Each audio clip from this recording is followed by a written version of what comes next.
صدر ایوان رحمت پہ لاکھوں سلام، صدر ایوان رحمت پہ لاکھوں سلام، بدر فاران رحمت پہ لاکھوں سلام، بدر فاران رحمت پہ لاکھوں سلام، مظہر شان رحمت پہ لاکھوں سلام، یعنی مصطفیٰ جان رحمت پہ لاکھوں سلام، مظہر شان رحمت پہ لاکھوں سلام، مصطفیٰ جان رحمت پہ لاکھوں سلام، شمع بزم ہدایت، شمع بزم ہدایت پہ لاکھوں سلام، اور معزن مجزن ہو کے بحر کرم آ گیا، مجزن ہو کے بحر کرم آ گیا، اور دور میں ساگر کیف و کم آ گیا، غم ہے کیا جب مداوائے غم آ گیا، غم ہے کیا جب مداوائے غم آ گیا، جس طرف اٹھ گئی دم میں دم آ گیا، مجزن ہو کے بحر کرم آ گیا، دور میں ساگر کیف و کم آ گیا، غم ہے کیا جب مداوائے غم آ گیا، اور جس طرف اٹھ گئی دم میں دم آ گیا، اس نگاہ عنایت پہ لاکھوں سلام، اس نگاہ عنایت پہ لاکھوں سلام، اور چھٹ گئیں تیرگی چمکا طیبہ کا چاند، چھٹ گئیں تیرگی چمکا طیبہ کا چاند، اور بچھ گئی چاندنی چمکا طیبہ کا چاند، اور دہر کو زو ملی، یعنی زمانے کو، دہر کو زو یعنی روشنی، دہر کو زو ملی چمکا طیبہ کا چاند، اور جس سہانی گھڑی چمکا طیبہ کا چاند، اس دل افروز ساعت پہ لاکھوں سلام، اور صدقہ اہل بیت فضیلت معاف، سبحان اللہ، صدقہ اہل بیت فضیلت معاف، صدقہ پنجتن صدقہ کل صحاب، صدقہ پنجتن صدقہ کل صحاب، اور صدقہ غوث اعظم گرامی جناب، صدقہ غوث اعظم گرامی جناب، بے عذاب و عتاب و حساب و کتاب، تا ابد اہل سنت پہ لاکھوں سلام، صدقہ اہل بیت فضیلت معاف، صدقہ پنجتن صدقہ کل صحاب، صدقہ غوث اعظم گرامی جناب، بے عذاب و عتاب و حساب و کتاب، تا ابد اہل سنت پہ لاکھوں سلام۔ اور آخری شعر سنیے کہ محفلوں میں بجے ساجے صلی علی، محفلوں میں بجے ساجے صلی علی، نغمہ نغمہ لگے دو جہاں کی فضا، ہو عزیز سخن بھی تیرا ہم نوا، جبکہ خدمت کے قدسی کا ہے ہاں رضا۔ لکھنے والے عزیز صاحب حاصل پوری لکھتے ہیں، ہو عزیز سخن بھی تیرا ہم نوا، جبکہ خدمت کی قدسی کا ہے ہاں رضا، کیا کہ مصطفیٰ جان رحمت پہ لاکھوں سلام، شمع بزم ہدایت پہ لاکھوں سلام۔ علامہ قاضی ایاز علیہ رحمہ شفا شریف میں لکھتے ہیں کہ جو اللہ کی رحمت ہے تو اس رحمت کی جو جان ہے وہ مصطفیٰ صلی اللہ تعالیٰ علیہ وسلم ہے، رحمت کی جان ہے، جان رحمت، اسی کو امام احمد رضا نے کہا مصطفیٰ جان رحمت پہ لاکھوں سلام، وما ارسلناک الا رحمۃ للعالمین۔ تو درود شریف پڑھیے، اللہم صلی علی سیدنا جد الحسن والحسین وعلی آل سیدنا جد الحسن والحسین۔ حضرات الحمدللہ ثم الحمدللہ، اس رب کا احسان ہے، کرم ہے اس رب کا جو مالک ہے ہم سب کا، جو خالق بھی ہے، مالک بھی ہے، رزاق بھی ہے، ستار بھی ہے۔ اللہ احسان ہے کہ پھر اللہ نے ہمیں رمضان عطا فرمایا، الحمدللہ، ماہ رمضان شریف، ماہ مبارک شریف، ماہ مغفرت، ماہ رحمت، جتنے نام خوبیوں والے لیے جائے کم، رمضان کے لیے جتنے نام لیے جائے کم ہے۔ جنت، ماہ جنت ہے، دوزخ سے بچنے کا راستہ، شیطان، بڑا شیطان اندر کر دیا جاتا ہے، یہ وہ مہینہ جس میں اللہ نے قرآن نازل فرمایا ہو، توریت اسی مہینے میں نازل ہوئی، زبور اسی مہینے، انجیل اسی مہینے میں، سبحان اللہ، آسمانی کتابیں اسی مہینے میں نازل ہوئی، مغفرت اسی میں، رحمت اسی میں، جنت اسی میں۔ جانتے ہو جب پہلی چاند رات ہوتی ہے، چاند ہوتا ہے رمضان کا اور پہلی شب ہوتی ہے، تو میرے آقا صلی اللہ علیہ وسلم نے فرمایا، جس کا خلاصہ اور مفہوم ہے کہ جب پہلی چاند رات ہوتی ہے، رات پہلی ہی رات ہوتی ہے، ابھی چاند ہوتا ہے ماہ رمضان کا، کہ اللہ تبارک و تعالیٰ امت کی طرف، دنیا والوں کی طرف نظر رحمت فرماتا ہے۔ اب وہ نظر رحمت کا حصہ کون لے لیتا ہے اور کون محروم رہتا ہے؟ کون اسے پا لیتا ہے؟ جو تراویح پڑھتا ہے، قرآن پڑھتا ہے، توبہ کرتا ہے، گناہوں سے بچتا ہے، ماہ رمضان کو اپنے دل و دماغ میں اس کا احترام اتار لیتا ہے، وہ نظر رحمت کا مستحق ہو جاتا ہے۔ اور جس پر نظر رحمت، اللہ کی رحمت کی، کرم کی نظر ہو جائے، اس کی مغفرت ہو جاتی ہے، وہ جنتی ہو جاتے ہیں۔ یعنی جیسے ہی چاند ہوا، ماہ رمضان کی انٹری ہوئی، پہلے ہی ساتھ ہوئی، سیکنڈ ہوئی کہ اللہ کی نظر رحمت شروع ہو جاتی ہے، جنت سی کے ہوا چلنے لگتی ہے، خوبصورت جنت کو سجا دیا جاتا ہے، پورے سال رمضان کے لیے سجایا جاتا ہے۔ حوران بہشت اپنے شوہروں کا کہ وہ دیکھتی ہے کہ میرے آنے والے وقت میں جنت میں جو شوہر ہوگے روزے دار، وہ انتظار کرتی ہے کہ اللہ میرے ان شوہروں کو جو روزے رکھ رہے ہیں، راتوں کو قرآن پڑھ رہے ہیں، تو اس کی مدد فرما، مغفرت فرما۔ اللہ اللہ، کتنی بڑی بات ہے یہ۔ ابھی رمضان آغاز ہوتا ہی ہے کہ اللہ تعالیٰ کے کرم اور فضل اور رحمت برس پڑتی ہے، جھوم پڑتی ہے۔ لوٹنے والا چاہیے، لینے والا چاہیے، اس کو غفلت میں نہ گزارو، اس کو غفلت میں نہ گزارو، غافل نہ ہو جاؤ، بلکہ اس کی ایک ایک ساتھ، ایک ایک سیکنڈ، ایک ایک رات، ایک ایک دن، ایک ایک صبح، ایک ایک شام، ایک ایک نماز، ایک ایک تراویح، ایک ایک لمحہ، افطار کا وقت ہو یا سحر کا وقت ہو، سبحان اللہ، یہ وہ مہینہ۔ اور آقا تو رحمت للعالمین نے دیکھیے، اللہ تعالیٰ بے نیاز ہے، بے پرواہ ہے۔ آپ قرآن میں دیکھیے، کبھی اللہ الصمد کہاں ہے، کبھی کہا کہ اللہ کو کسی کی پرواہ نہیں، یعنی بے نیاز ہے، وہ بے نیاز ہے۔ اب جب اس کو پرواہ نہیں ہے کسی کی، تو یہ اللہ ہم کمزور بندوں کے لیے پھر پرواہ کرنے والا کون ہے؟ کون ہے؟ تو نے تو کہہ دیا کہ مجھے کسی کو وہ نہیں، کرو تب بھی ٹھیک، نہ کرو مجھے کسی کو فرق نہیں پڑتا، میں تو رب العالمین ہوں، میں قہار ہوں، متکبر ہوں۔ یقیناً وہی ہے، معبود وہی ہے، لا الہ الا اللہ، اللہ کی سوا کوئی عبادت کے لائق نہیں اور ہو ہی نہیں سکتا، کوئی نہ تھا، نہ ہے، نہ ہوگا۔ اب وہ تو بے پرواہ ہے، اس نے کہا کہ نہیں میں کوئی نہیں، تو پھر ہماری پرواہ کون کرے گا، ہمارا خیال کون رکھے گا؟ تو نے تو کہہ دیا یہ کرو، روزہ رکھو، پرواہ کرنے کے لیے، خیال رکھنے کے لیے فرمایا سنو میرے بندو، میرے محبوب کو بھیج رہا ہوں جو رحمت للعالمین، وہ تمہاری پرواہ تو کرے گا، وہ تمہارا خیال رکھے گا۔ خدا نے کہا روزہ رکھو، آقا نے دیکھا میری امت کمزور ہے تو فوراً فرمایا سحری کر لیا کرو، سحری کر لیا کرو تاکہ کچھ کھا لوں گے، پی لو گے، تمہارا دین اچھے سے گزر جائے گا۔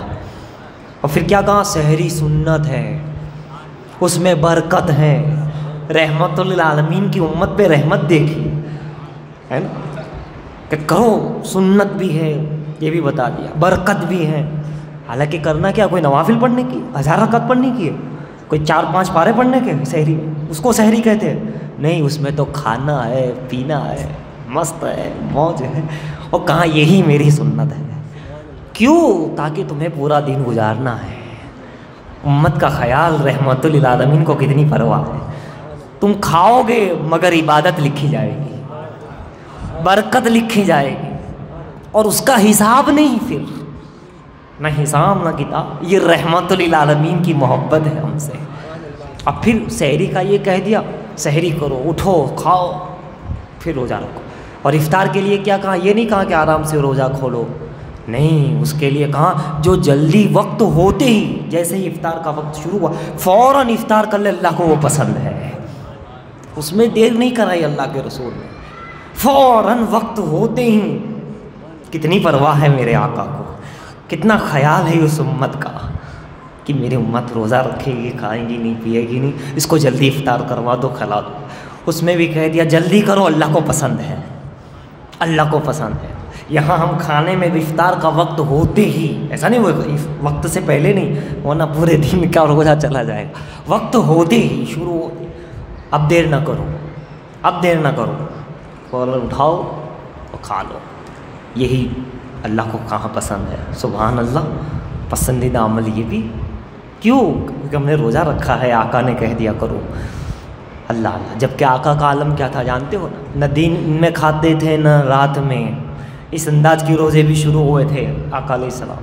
صوم وصال، صیام وصال، یعنی روزے پہ روزہ، روزے پہ روزہ، نہ افطاری ہے نہ سحری ہے، نہ دن میں کھانا نہ رات میں کھانا، نہ اندر کھانا نہ باہر کھانا، نہ دوستوں کے ساتھ نہ ازواج کے ساتھ، روزے پہ روزہ، نہ پی رہے نہ کھا۔ جب صحابہ اکرام نے دیکھا کہ میرے آقا کریم روزے پہ روزہ رکھ رہے تو انہوں نے سوچا کہ چلو اس سنت پہ بھی عمل کر لیا جائے۔ انہوں نے بھی صوم وصال، صیام وصال رکھنا شروع کر دیا۔ نہیں کرتے تھے افطاری سحری، نہیں کرتے تھے۔ اب سیدھی سی بات ہے، جب انسان کھائے گا نہیں پیے گا نہیں تو کیا ہوگا؟ جسمانی اعتبار سے کمزور تو ہوگا نا، کمزور ہونے لگے۔ صحابہ تھوڑا دھیرے چلنے لگے نمازوں میں آنے جانے۔ میرے آقا نے پوچھا کیا بات ہے، ایسا کیوں ہو رہا ہے، ایسا کیوں ہوا؟ نمازی کہاں چلے گئے، وہ دیر سے کیوں آتے، وجہ کیا ہے، کہاں گئے؟ تو کسی نے بتایا یا رسول اللہ صلی اللہ علیہ وسلم، میرے ماں باپ آپ پہ قربان، آپ جیسے روزہ رکھ رہے ہیں ان حضرات نے، یعنی ہم حضرات نے بھی ایسا روزہ رکھنا شروع کر دیا ہے۔ کہا اچھا اسی لیے؟ کہا بلاؤ، بلا لو سب کو ذرا۔ سب آ گئے۔ آپ نے فوراً فرمایا کہ ایکم مثلی، تم میں سے کون ہے میری طرح؟ کوئی ہے؟ صحابہ اکرام بعد کا حضور کیسے ہو سکتا ہے، تجھے یک نے یک بنایا، تجھے یک نے یک بنایا، وہ ایک ہے تو ایک، تم بھی ایک ہو، وہ وحدہ لا شریک، تم بھی وحدہ ہو، مگر وہ معبود میں ہو تم محبوب میں ہو، اس جیسا کوئی معبود ہو ہی نہیں سکتا، وہی معبود، اور تجھ جیسا کوئی محبوب نہیں ہو سکتا۔ وہ اپنی اس کے اندر وحدانیت، احدیت میں، شمدیت میں وحدہ لا شریک ہے، تم مقبولیت میں، محبوبیت میں وحدہ لا شریک، تمہارا کوئی ثانی اور شریک نہیں، اور ہو ہی نہیں سکتا، آپ کے جیسا کون ہو سکتا؟ تو کہا پھر تم میری طرح روزہ کیوں رکھ رہے، کھانا پینا کیوں چھوڑ دیا؟ محبت تھی نا صحابہ اکرام کو، اتنی محبت حضور سے کہ ایک ایک ادا کو اپنا رہے ہیں، ایک ایک چیز کو۔ دیکھو یہ صوم وصال بھی انہوں نے شروع کر دیا، کیوں؟ محبت میں ہے، آقا رکھ رہے ہیں میں بھی رکھوں، نبی کی سنت پر چلوں۔ لیکن آقا نے پھر دیکھا کہ یہ تو کمزوری اور یہ نقصان ہے اور یہ لوگ نہیں رکھ پائیں گے، فوراً کہا کہ نہیں، تم کھاؤ پیو، یعنی سحری کرو، افطار کرو، اور جس طرح تم روزہ رکھنا چاہتے ہو اگر نوافل تو رکھو، ورنہ کوئی بات نہیں، فرض ہے اس کو اپنی استطاعت طاقت کے مطابق اپنے جسم کے۔ لیکن میں جو ابھی روزے رکھ رہا ہوں، نہ کھا رہا ہوں نہ پی رہا ہوں، نہ دن میں نہ رات میں، نہ افطاری نہ سحری، نہ اندر نہ باہر نہ کہیں، تو تم جانتے ہو میں تو جب سوتا ہوں تو میرا رب مجھے کھلا دیتا ہے، پلا دیتا ہے۔ میں سوتا یہاں ہوں، ہوتا کہاں ہوں، تم نہیں جانتے کیسا کھانا ہے کیسا پینا ہے، وہ سب ہو جاتا ہے، وہ جانتا ہے، وہ دیتا ہے۔ رب ہے موتی یہ ہے قاسم، رزق اس کا ہے کھلاتے یہ ہیں، ٹھنڈا ٹھنڈا میٹھا میٹھا پیتے ہم ہیں پلاتے یہ ہیں، ان اعطینا کل کوثر ساری کثرت پاتے یہ ہے۔ رب ہے موتی یہ ہے قاسم، رزق اس کا ہے کھلاتے یہ ہے۔ تو حضرات گرامی صحابہ سے کہا کہ تم کھاؤ، تم میری طرح نہیں ہو، تم ایسا روزہ نہ رکھو جیسا میں روزہ، میرا روزہ اور ہے، میری نماز اور ہے، میری عبادت اور ہے۔ ارے عبادت تو عبادت، نماز تو نماز، روزہ تو، میرا کھانا پینا بھی اور ہے۔ میں جب سوتا ہوں تو میرا رب مجھے کھلا دیتا ہے پلا دیتا ہے۔ میرے دوستوں بزرگوں سوچنے کا مقام ہے، جو نبی کا کھانا پینا نہیں دیکھ سکے ہم، تو نبی کا مقام کیا دیکھ پائیں گے؟ نبی کی عبادت کیا دیکھ پائیں گے؟ جب کھانا پینا نہیں سمجھ سکے تو ان کی عبادت، ان کا مقام، ان کی ذات، ان کی شان کون کیا سمجھ سکتا ہے؟ لہٰذا یہ چیز ہو گئی، اور صحابہ کا جذبہ بھی سمجھ میں آیا کہ وہ اس انداز سے جو ہے روزہ۔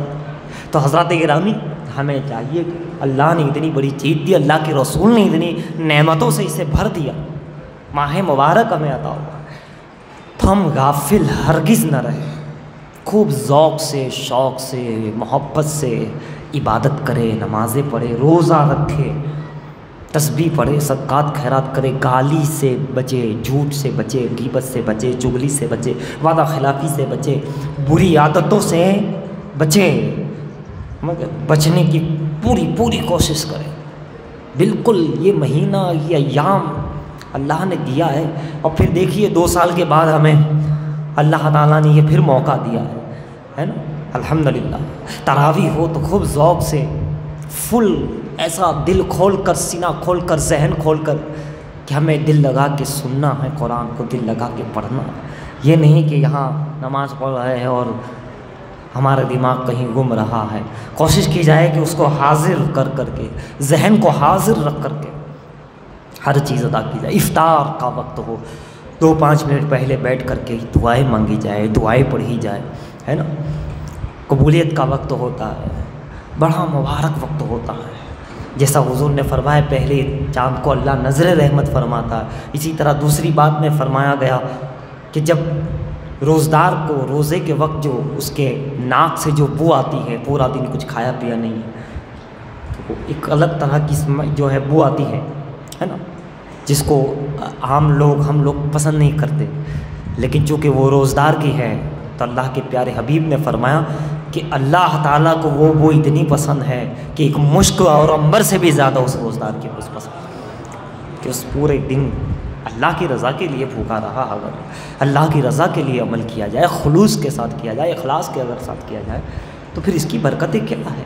بے شمار برکتیں ہیں، اس میں بے شمار عبادتیں ہیں۔ ماہ مبارک میں بہت ساری عبادت جمع ہو گئی، بہت ساری رحمتیں، ہر طریقے سے اس میں انسان کو مطلب حاصل ہو جاتا ہے، کیسا بھی بندہ ہو بخش دیا جاتا ہے۔ وہ واقعہ مشہور ہے، ایک شخص تھا، بہت گنہگار تھا، گناہ پہ گناہ کرتا تھا، لیکن کیا کرتا تھا، جب اس کا انتقال ہوا تو جنت میں دیکھا گیا، مغفرت ہو گئی، پوچھا کیا بات ہے، تو بہت خراب انسان تھا، ہمیشہ گناہوں میں رہتا تھا، پھر کس وجہ سے تیری بخشش و مغفرت ہو گئی؟ اس نے کہا کہ بات صحیح ہے کہ میں بہت فاسق و فاجر گناہگار خطا کر تھا، لیکن جب رمضان آتا تھا تو میں اس کا احترام کرتا تھا، ماہ رمضان کا مکمل اس کو میں احترام کرتا تھا۔ بس اللہ تعالیٰ نے ماہ رمضان، روزداروں کی اور ان تمام کے احترام کرنے کی وجہ سے اللہ تبارک و تعالیٰ نے مجھے بخش دیا ہے۔ آپ اندازہ لگاتے چلے جاؤ، جو احترام کر جائے اس کی بخشش، جو احترام کر جائے غیر مسلم، اللہ نے اس کو ایمان کی توفیق دی تھی، ایمان کی دولت عطا کر دی۔ اس لیے نمازیوں کا بھی احترام کرے، روزداروں کا بھی خیال کرے، ہے نا۔ ہمیں صرف ایسا نہیں کہ روزہ رکھا ہے تو ہم اپنا ہی خیال رکھیں، دوسرے اسلامی بھائی نے بھی روزہ رکھا، پڑوسیوں نے بھی روزہ رکھا ہے، سبھی لوگ عبادت کرتے ہیں، تو سب کا خیال رکھا جائے۔ یہ نہیں کہ میں نے ہی رکھا ہے تو اب میرا تیور کچھ ہو تو اس کا کوئی مطلب نہیں، میں جو چاہوں اب کروں، ایسا نہیں۔ یہ روزہ، یہ رمضان، یہ عبادت، یہ ہمیں کچھ میسیج دیتے ہیں، کچھ بتاتے ہیں، ہمیں کچھ سکھاتے ہیں کہ تمہاری یہ روزے کو ہی لے لیجیے، رمضان یہ ہمارے نفس کو پاک کرنے کے لیے آتا ہے، خواہشات کو کنٹرول کرنے کے لیے آتا ہے، صبر کی تعلیم و تربیت دینے آتا ہے۔ نماز وہ بھی ایک میسیج، ایک طریقہ دیتا ہے، روزہ یہ بھی ایک، رمضان ایک، یہ بھی ہمیں طریقہ دیتا ہے زندگی گزارنے کا، کہ اس طرح زندگی گزاری جائے۔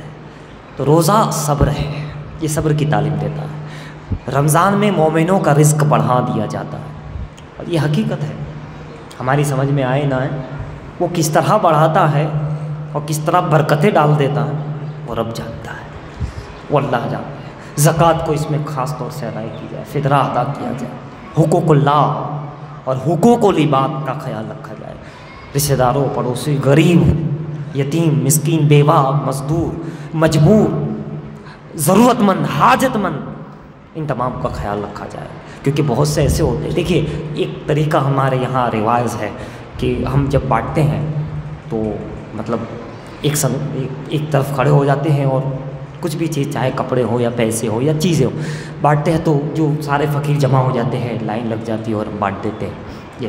یہ بھی ٹھیک ہے، لیکن ایک اور طریقہ ہے، کیونکہ اس میں جو ہے وہ تو مانگنے والے ہی آگے کھڑے رہیں گے۔ جو پیشہ ور بھکاری ہے، جس کا کام ہی بھیک مانگنا ہے، وہی آئیں گے، وہ نہیں آئیں گے جو ضرورت مند ہے، شرم کے مارے نہیں آئیں گے۔ انہیں پوچھنا بھی نہیں، کہنا بھی نہیں، آپ کو معلوم ہے، آپ جا کے گھر پہ پہنچا دو، سب سے اچھا طریقہ، تاکہ بیچارہ وہ نہیں آ رہا ہے، ضرورت مند ہے، تمہارا پڑوسی ہے، رشتہ دار ہے، اب وہ تھوڑی بھکاریوں کی لائن میں آ کے کھڑا رہے گا۔ جو پیشہ ور ہمیشہ ان کا کام بھیک مانگنا ہی ہے، جو ہر سال ہمیشہ مانگتے رہتے ہیں، عموماً ہم ایسا ہی کرتے ہیں، سب تو اب بیچارے وہ رہ جاتے ہیں۔ تو تھوڑا اپنا طریقہ بدلے اور ایسا بھی کرے کہ پڑوسیوں کو بغیر کہے، بغیر کچھ کہے، تحفتاً ہدیتاً آپ اس کو دے دو گے، اس کی عزت نفس بھی سلامت رہے گی، ظاہر بھی نہیں ہوگا، اور یہی دینا اللہ کو پسند ہے، یہی دینا اللہ کو پسند ہے۔ ایک شخص، دو پڑوسی رہتے تھے، ایک بڑا سخی تھا اور ایک بہت کنجوس، بہت کنجوس۔ سخی کیسا تھا؟ اسی طرح سبھی ضرورت مندوں کی وہ ضرورت پوری کرتا تھا، ہر چیز میں آگے آگے پیش رہتا تھا۔ اب ہوا یہ کہ اس کا پڑوسی جو کنجوس کے نام سے مشہور ہو گیا تھا کہ یہ تو کچھ دیتا ہی نہیں، اس کا انتقال ہو گیا، کنجوس کا انتقال ہو گیا، سخی زندہ ہے جو بانٹتا تھا۔ لیکن اب جب لوگ لینے آتے تھے ضرورت مند، تو کہا کہ اب نہیں ہے بھائی جان، اب ہم یہ تھوڑا بہت ہے، باقی نہیں ہے کچھ۔ کہا کیا بات ہے، مرا وہ ہے سخاوت تو نے بند کر دی، وہ کنجوس مرا ہے سخی تو نے کیوں بند کر دی؟ تو پھر اس نے راز کھولا، کہا جانتے ہو یہ جو میں بانٹتا تھا نا، وہ میرا نہیں تھا، وہ اسی کا تھا، وہی مجھے دیتا تھا اور میں بانٹتا تھا، وہ چھپ کے رہتا تھا، کوئی کو پتہ ہی نہیں چلا کہ میرا مال بٹ رہا ہے۔ سخی تو اصل میں وہی تھا، میرا کچھ نہیں ہے اس میں۔ اللہ اللہ، ایسے بھی لوگ ہوتے ہیں، اس انداز کے بھی ہوا کرتے ہیں، دائیں ہاتھ کو بائیں ہاتھ کو خبر نہ پڑے، آپ نے سنا ہوگا۔ یہ صدقہ بڑی طاقت رکھتا ہے، خیرات بڑی طاقت رکھتا ہے، لیکن خیرات تھوڑا مستحق تک پہنچ جائے، ضرورت مند تک پہنچ جائے، یا کبھی کبھی ضرورت مند اتنا نہ بھی ہو تب بھی عطا کر دے، ایسی کوئی بات نہیں۔ حضور غوث پاک کی پیدائش کا دن ہے کل، ہے نا، سرکار غوثیت ماں رضی اللہ تبارک و تعالیٰ عنہ فرماتے ہیں جو مستحق ہے اسے بھی دو اور جو مستحق نہیں اسے بھی دو۔ بڑی سرکار ہے، بڑا دربار ہے، وہ اور ہے دنیا کے راجا، جہاں چیک اپ کر کے دیا جاتا ہے۔ یہ سرکار جب دینے پہ آتی ہے تو پھر عیب و ہنر کیا، وہ فضل پہ آ جائے تو پھر عیب اور ہنر کیا، وہ تو سبھی کو نماز دیتے ہیں، وہ دیتے، کہتے ہیں جو مستحق ہے، غوث پاک فرماتے ہیں اسے بھی دو، جو نہیں لگتا ہے نہیں ہے دو۔ کیسے کیا ہوگا سرکار؟ تو فرماتے ہیں اللہ بھی تمہیں پھر مستحق ہوگے تب بھی دے گا اور نہیں بھی ہوگے تب بھی دے گا۔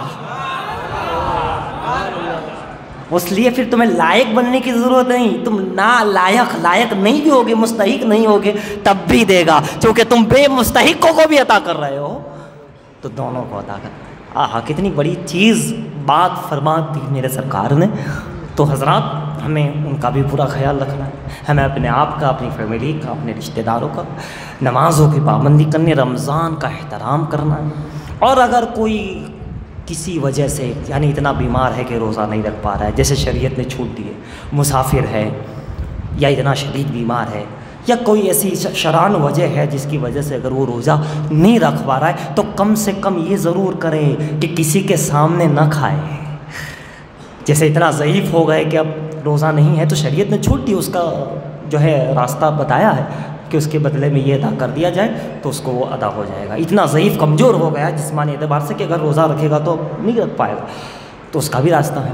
لیکن پھر کیا کرے، سب کے سامنے کھائے نہیں، سب کے سامنے پیے نہیں، روزدار ہے، روزداروں کا خیال رکھو، فرمایا تمہیں اتنا ہی ثواب ملے گا۔ روزداروں کو ہیلپ کرو، ان کی مدد کرو، کھانے پینے میں، افطاری میں وغیرہ میں، تمہیں اتنا ہی ثواب ملے گا۔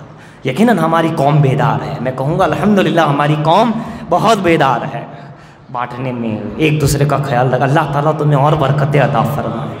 ہماری قوم الحمدللہ بڑی بیدار ہے، خیال رکھتی ہے، اور اسی کی وجہ سے تو اللہ تعالیٰ دیتا ہے۔ لوگ سوچتے یہ مسلمان کو ہم ختم کرتے ہیں، یہ تو بڑھتے ہی چلے جا رہے ہیں، یہ کسی چیز میں ٹوٹتے نہیں ہیں، ابے تم کتنا ہی توڑو، جب وہ بنا رہا ہے اس نے کہہ دیا تم سخی ہو تو ہم بھی تمہیں عطا کریں گے، تم معاف کرنے والے تو ہم بھی تمہیں معاف کریں گے، تمہارا ویوہار لوگوں کے ساتھ جیسا ہوگا ہم تمہارے ساتھ ویسا ویوہار کریں گے، ویسا کریں گے، سلوک ایسا کریں گے۔ جو تم لوگوں کے ساتھ، امت کے ساتھ، قوم کے ساتھ سلوک کرو گے، تم انہیں معاف کر دو گے ہم تمہیں معاف کر دیں گے، تم ان کے ساتھ اچھا کرو گے ہم تمہارے ساتھ بھلائی کریں گے۔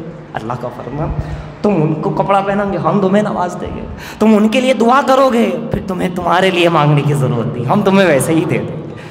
تم دوسروں کا صرف خیال رکھو، ہم تمہیں خود ہی عطا، یہ رب کا وعدہ ہے۔ جو بندہ کسی اور کے کام آتا ہے پھر اس کا کام خود اللہ رب العزت خود بخود اس کی قدرت کرتی چلی جاتی ہے۔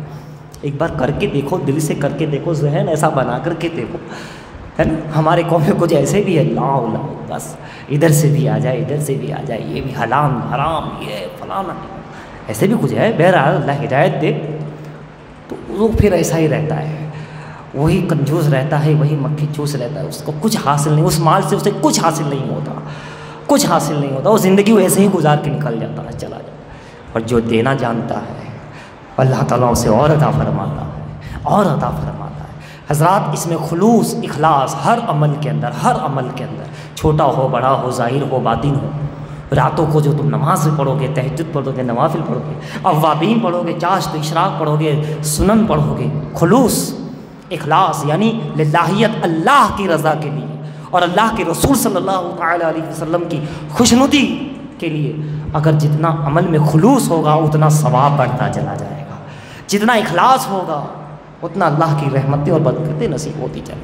درود شریف پڑھی، اللہم صلی علی سیدنا مولانا محمد وعلی آل سیدنا مولانا محمد بارک صلی علیہ الصلوۃ والسلام علیک یا رسول اللہ صلی اللہ تعالی وسلم۔ اب جانتے ہو درود شریف رمضان میں ایک مرتبہ پڑھنا 1,00,000 کے ثواب کے برابر، ایک بار سبحان اللہ کرنا 1,00,000 سبحان اللہ کہنے کے برابر ثواب بڑھا دیا جاتا ہے۔ اور پھر جتنا خلوص آپ کا، جتنی للہیت، اتنا ثواب بڑھتا چلا جائے گا، جتنا گناہوں سے بچنے کی آپ کے اندر ہمت اور آپ کا ارادہ، اللہ اسی کی مطابق آپ کو قرب عطا فرماتا جائے گا، اسی کی مطابق درجے ملتے جائیں۔ اور دعا کی قبولیت کا بھی مہینہ ہے، افطار کے وقت ہو یا سحری کے وقت ہو یا اور یا مقام پر نماز کے بعد ہو، دعا کی قبولیت ہے۔